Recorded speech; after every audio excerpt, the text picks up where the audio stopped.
Brynjar, annað óþægilega stórt tap, eða hvað er að gerast þér?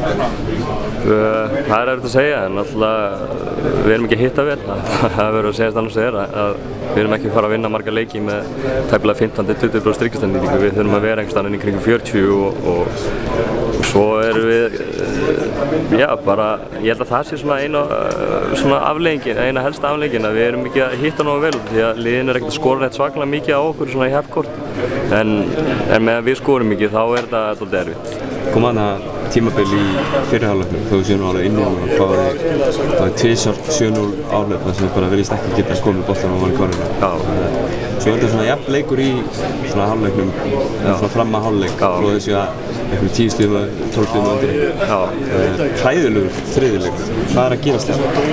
Kannski, ég veit ekki. Plan í hálfleik sem bara gekk ekki upp eða?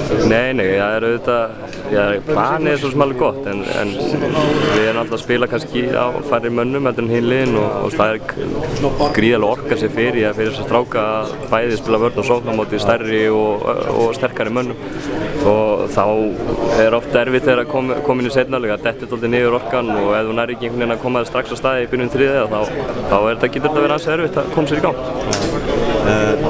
Þessi 2 stór töp í fyrstu 2 leikjunum.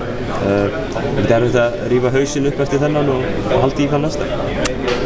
Jú, þetta er erfitt en þetta er stutt mót, það er leikur á morgun að það þýðir lítið að hanga með hausinn, eða láta hausinn hanga, þannig að ég tel okkur bara það öfluga andlega að við getum komið okkur í bara góða stöðu á morgun og vonandi gefið frökkunum alveg leik, vonandi hittum við betur og þá er allir veginn mögulegir sko.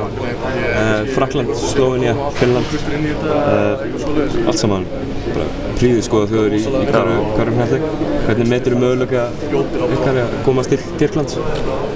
Þeir náttúrulega ansi strembnir þess, möguleikarnir það er ekki miklu möguleikar en það þýðir að við verðum allan að vinna 2 af þessum síðustu 3 leikjum og þá þurfum við bara að spila okkar besta leik. Það þýðir ekki að skjóta í kringum 15–20% í þriggja og vera að tapa boltanum svona mikið. Við verðum bara að manna okkur upp og mæta klárir og þá geta kannski góð hluti gerst en ég ætla ekki að lofa að ég komið til 6. úrslit úr þessu. Það er ekki að lofa þér? Nei. Herru, takk fyrir.